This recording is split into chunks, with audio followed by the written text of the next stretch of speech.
Bem-vindos de volta a toda a população do Pará. Bem-vindos de volta a você que nos assiste pelo YouTube, pelo Instagram, pelo TikTok. Estamos aqui agora, vamos conversar agora com a doutora Mara Carvalho, Isso. advogada de Direito de Família, não é isso, doutora? Isso, Direito de Família e Sucessões. E sucessões, né? Nós vamos conversar a respeito de união estável, doutora, e divórcio. União estável. Primeiro eu vou desmistificar alguns conceitos sobre divórcio e separação judicial. E o desquite, né, que não existe mais. Exatamente, Né, porque até hoje as pessoas falam assim, eu já posso divorciar porque eu já estou com tanto tempo de separação. E, na verdade, realmente existia essa questão. Antigamente, a Constituição Federal ela estabelecia que para você conseguir divorciar, você precisava ter 1 ano da separação judicial. Sim. Ou comprovar 2 anos da separação de fato. No entanto, veio uma emenda constitucional em 2010. Deixando claro, de separação de fato é a separação de corpos. Né? Isso, Cada um tá pro seu canto. isso, exatamente. Não formalizou, não está no papel, Exato. mas realmente já não vivem mais como casal. E ali depois, quando veio essa emenda constitucional, falou, não, acabou. O divórcio pode ser direto. O divórcio é um direito potestativo. E o Estado não tem essa incumbência de proibir a pessoa a divorciar. Ou seja, obrigar hoje, a ficar com outro. por exemplo, estou casado, não gostei, não quero mais, amanhã posso entrar com processo. De divórcio direto, não direto. precisa mais da separação. E aí, qual a diferença? Então, para que o que é separação, o que é divórcio? A separação é uma medida temporária. O divórcio é uma medida definitiva. Ambos, ele extingue tanto o regime de bens, quanto o dever de fidelidade e de mútua assistência. Mas a separação, ela não dissolve o casamento. O divórcio dissolve. E a separação, ela permite o restabelecimento. Estou separada, Tipo, me arrependi. 2, 3 meses, me arrependi. Posso voltar, volto para o estado de casado. O divórcio não é possível mais. Divorciou, acabou. Só você pode até casar novamente. Agora, restabelecer o casamento não pode mais. Ou seja, fui lá, divorciei, não quero mais. Passou 6 meses, vamos desfazer, não. Tem que ir lá e casar de novo, fazer todo o processo de novo, não é isso, doutora? Exatamente. E aí, assim, o que é importante deixar claro para o ouvinte? Que não há prazo mínimo de casamento para separação consensual. E, na verdade, apesar de eu estar falando aqui divórcio, que é possível hoje, mas a separação ainda existe.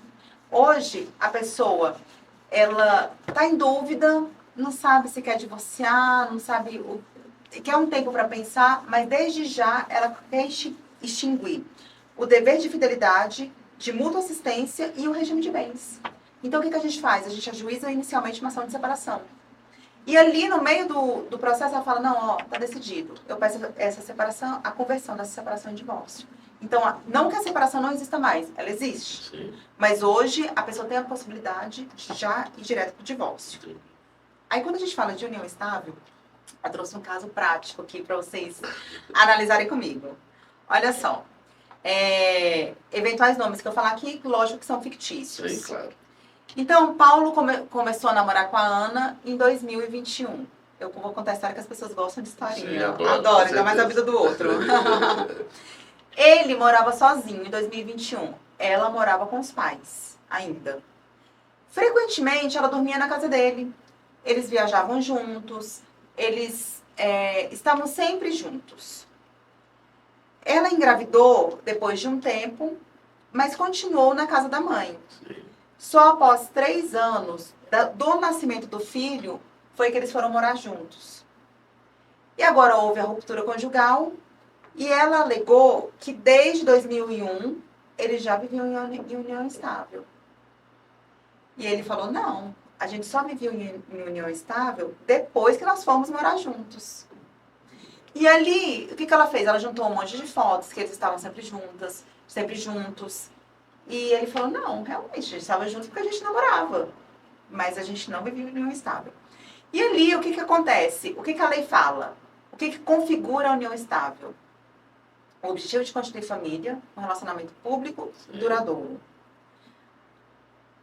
Pelas fotos, era público. Sim. Duradouro, pela quantidade de tempo ali, poderia ser duradouro. E essa intenção de constituir família é de cunho subjetivo. Porque acabaram constituindo que veio uma criança no meio dessa história, né? E assim, mas ali naquele momento ele tinha intenção? Talvez não, Mas ela podia ter. E aquilo, é uma união estável ou não é? Olha como é complicado as nossas atitudes, a gente jogar para um terceiro que não conhece a gente, decidir qual vai ser o nosso futuro, quais são as nossas ações, que é o caso de um juiz. Então, hoje, a gente traz essa informação, a gente tem esse canal. Mas aí estava constituída a união estável antes disso ou não, doutora? Está sob júdice. Aí, qual vai ser? Eu estou defendendo que não era união estável. Como que eu vou defender? Com testemunhas, trazer os amigos, as pessoas que conviviam, que se relacionavam com eles e perguntar: como que vocês viam esse casal? Vocês viam como casados? Ou como namorados? Ou como namorados? Vai depender da percepção das pessoas, como eles se comportavam. E da decisão do juiz, principalmente, né? Porque do convencimento do juiz. Convencimento do juiz. Porque se ele achar que, não, estavam juntos e tudo. Já configurava uma união estável. Com certeza. E aí, o que aconteceu? Nesse período, aqui, em 2001, ele adquiriu uma casa. Ele adquiriu uma casa. Ele. Não foram eles. Não, ele adquiriu uma casa. E aí, se for reconhecida essa união estável, ela tem direito à metade dessa casa. Com certeza. Se não for reconhecido, ela não tem direito, porque faz parte dos bens particulares dele. Então, essa decisão hoje, esse recado vai para quem está namorando hoje, vive lá e cá, não sabe se está casado ou não. Senta, casado não, desculpa, se vive em união estável ou não, senta e estabelece as regras. Porque a gente tem que ter esse poder, a gente tem essa liberdade com o nosso parceiro de conversar. Vem cá, qual que é a nossa relação? A gente vive em união estável, a gente só namora. Eu conheço um caso, por exemplo, isso da minha época, lá atrás, de adolescente, né? Inclusive amigo meu pessoal. Ele acabou casando com a pessoa, com a moça. Ele gostava dela, mas não era aquele gostar de, talvez, para uma vida inteira, apesar de estarem juntos até hoje. Mas ele chegou a dizer para mim uma época lá que ele disse assim: eu não posso mais me separar dela. Meu patrimônio, metade do meu patrimônio já está todo na mão dela, que nós começamos a fazer tudo juntos. Né? E isso já tinha uns 10 anos que eles namoravam. Acabaram se casando, estão juntos até hoje. Entendeu? Mas ele chegou num ponto que metade de tudo que ele tinha era metade era da namorada, porque foram constituindo juntos. Né? E agora você tocou num ponto muito sensível quando a gente fala de divórcio. Porque, por exemplo, dois casais vieram até o escritório falando: eu quero divorciar. A mulher, ela tem uma vida razoável, servidora pública, mora em Águas Claras, tem 3 filhas, todas estudam em escola particular, o apartamento é financiado. E ali eu escutei todo o contexto e perguntei: você está pronta para mudar seu padrão de vida? Porque o divórcio é isso. É você pegar o que você tem hoje e partir no meio. Você está pronta para isso? Aí ela falou assim: não, mas ele vai ter que pagar a pensão. Então, acaba que as meninas não vão sofrer um impacto. E, ok. Mas aí eu falei: vamos para a realidade. Tem a vida real e tem a expectativa e a realidade. Exatamente. Quando a gente vai para a vida real, olha pro salário do seu marido hoje. Ele tem condições de arcar com tudo que ele arca hoje dentro de casa. Continuar arcando, né? E mais a vida de particular entrar dele. uma nova casa, a manutenção de uma nova casa. Vai ter essas condições? Não vai ter, não. Ela falou: não vai ter. Então, o patrimônio, o padrão de vida vai cair. Essas filhas, possivelmente, como elas estudam em escolas particulares e caras, assim, são escolas muito boas, Sim. caras, elas vão ter que mudar de escola. Com certeza. E aí eu perguntei: você está pronta para isso? O divórcio, ele começa com uma estrutura financeira, com uma estrutura emocional, que as partes ali precisam estar emocionalmente bem, para conseguir não levar até essa dor para os filhos, porque a dor do divórcio é uma dor dos pais, Sim. não uma dor dos filhos. Claro que eles vão sofrer com ruptura, mas eles não precisam sofrer aquela dor que é da mãe, que é a do pai. Sim, com certeza. Então, precisa ter esse respaldo para aí sim a gente conseguir levar um divórcio mais leve e realmente resguardando o direito que é de cada um. E hoje, infelizmente, as pessoas já se unem já pensando praticamente em separação, né, doutora? Não é 100%, mas, infelizmente, o caminho que se mostra é mais ou menos por aí. Né? Que as pessoas procuram pessoas que já estejam estabilizadas, já tenham algum patrimônio, para ficar perto, para ver se é beneficiada de alguma forma no Por final, exemplo, quando né? a gente entra aí na questão dos regimes de bens, quando você olha o regime da separação de bens, eu acho um regime super injusto. Super injusto. Porque se você parar para pensar, Milton, o regime da separação de bens, tudo que você já tem não vai ser partilhado. Vai ser partilhado dali para frente. Tudo que foi construído juntos vai ser partilhado. Então, por exemplo, eu tenho um casal tem um apartamento, a mulher já tem um apartamento e é financiado. E ela vai casar. Ela fala, como eu já tenho esse apartamento, eu vou casar no regime de separação de bens. Ok, só que aquelas parcelas serão pagas na constância do casamento, Junto com ele, teve a participação dele. sim. Indiretamente ou não, mas teve a participação. E esse valor específico deve sim ser partilhado entre o casal. E isso, eu fico assustada, por exemplo, quando muitas mulheres, é o que eu escuto, falam assim, meu namorado só vai casar comigo se for no regime da separação de bens. Separação total, né? Separação de bens. Como assim? Então, o casamento já começa fadado ao insucesso? Essa é a minha percepção. E tem os casos, por exemplo, do cara ou da mulher que é herdeira, por exemplo, né? Ele não precisa formar mais patrimônio. Ele já tem lá uma renda lá, sei lá, de R$ 500 mil por mês. Entendeu? Tem muita gente por aí nessa situação. Algum parceiro e depois ficou lá 4, 5 anos, não deu certo, o outro vai sair sem nada, porque ele não fez, não houve, não se adquiriu nada nesse meio tempo. Aí, por exemplo, a gente entra numa discussão, por exemplo, faz de conta que eu recebo um valor e esse valor vai para uma aplicação. Depende do regime de casamento. Se for comunhão universal de bens, tudo se comunica. Com certeza. Se for a separação de bens, nada se comunica. Se for o regime da comunhão parcial de bens, o que é discutível são os rendimentos desse período. Então, por exemplo, eu tenho um imóvel que produz frutos. Os frutos podem ser partilhados. Então, por exemplo, esses R$ 500 mil que eu recebo todos os meses vêm de imóveis. São aluguéis, por exemplo. Isso. Então, a partir daquele momento em diante... Os frutos podem ser partilhados. O imóvel em si, não. Em si, não, mas os aluguéis, até o término do casamento, da coisa, a pessoa levaria metade. Isso, exatamente. Isso vale também para a FGTS. O FGTS, o valor apurado na constância do casamento, lembrando o regime da comunhão parcial de bens. O FGTS apurado ali naquela relação de trabalho que vigorou durante o casamento, ele é partilhado. Agora está explicado porque o pessoal hoje não está fugindo de casamento.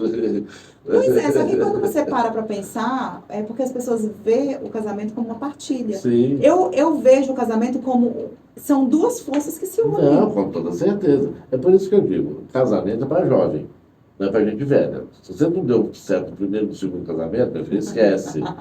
Entendeu?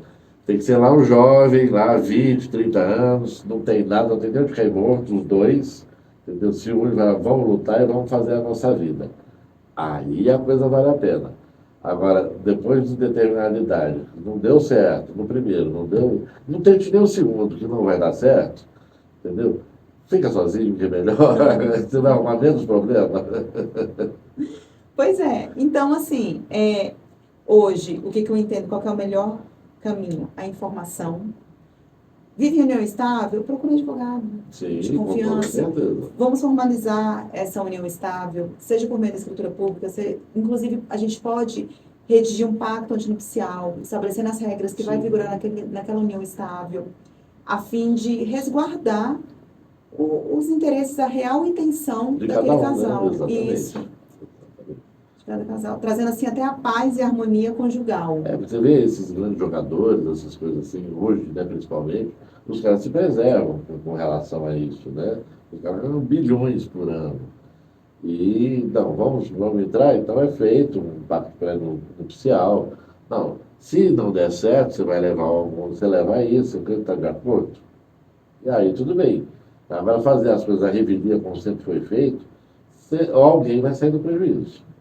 E hoje, antigamente, não tinha informação. Exatamente. E hoje tem a informação. Então, a gente tem obrigação de não cometer aqueles erros. Que eu costumo repetir isso sempre. A gente não precisa errar para aprender. A gente pode aprender com o erro dos outros. Exatamente. E as leis estão aí desde sempre. São as mesmas, não mudou nada. Se mudou uma coisinha ou outra, né, doutora? Nesses, vamos lá, 100 anos, vamos dizer assim, mudou-se uma coisa ou outra, mas a lei sempre foi a mesma, né? Isso, então a gente tem que ir adequando, né? Na verdade, a lei, ela vai se adequando à sociedade. A sociedade, com certeza. Porque a sociedade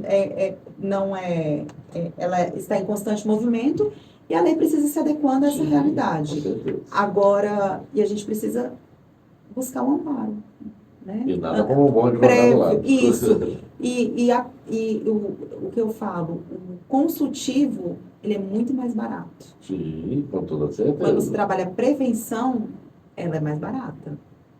Não tenha dúvida, não tenha dúvida. Então, fica a minha dica para o ouvinte. Não, fica a minha dica para o ouvinte. Precisou estar pensando em qualquer coisa, a doutora Mara está aqui, Isso. vá ao escritório dela lá, sente, converse. Porque quando a pessoa pensa em advogado, o que ela pensa? Em fórum, em demanda judicial, em justiça. É isso. E hoje a gente tem meios de evitar que o cliente chegue até a esfera judicial. Exatamente. Por meio da consulta, uma simples consulta, que é muito mais barato do que uns honorários advocatícios para atuação no processo judicial. Sim. A gente consegue resguardar direitos a fim de evitar prejuízos imensuráveis para o ouvinte. Não é só o prejuízo financeiro, né? Você tem outros prejuízos. O emocional que é impagável, né? O financeiro a gente ainda consegue mensurar. Quando a gente fala de prejuízo emocional. Porque tem pessoas, Hamilton, que não tem estrutura para receber um oficial de justiça em casa. Não, você tá doido. Não, Tem gente que não tem, quando recebe, sabe que tem uma ação judicial em desfavor dela, não dorme, perde o sono, precisa ir para o hospital. Ao preço, como que você vai pagar É a isso? mesma coisa de ser abordado pela polícia. Se não for pior. Se não for pior. É isso mesmo. E aí, de qualquer forma, nosso escritório fica em Águas Claras, Sim. ao lado da Estação Arniqueiras, no edifício Atlantis Trade Center, sala 1001. O meu contato, Instagram, ADV Mara Carvalho. E o meu telefone, WhatsApp, 61 9948 6034. Muito bacana, doutora. Então, fiquem aí para as pessoas que estão nos ouvindo, na Rádio Mará, no Instagram e no YouTube, doutora Mara Carvalho. Tendo qualquer dúvida, está vendo que está indo para uma união estável, casamento, seja lá o que for, faça uma Ou consulta. não sabe o que está, Ou não sabe onde está, exatamente. vamos nos Está orientar. perdido no mundo, procura a doutora, senta com ela, explica a situação, E ela a vai gente achar o melhor caminho, E a né, gente doutora? encontra a solução, é isso Com toda mesmo. certeza. Doutora, muito obrigado pela Obrigada, presença gente. mais uma vez. E até a próxima. Até a próxima.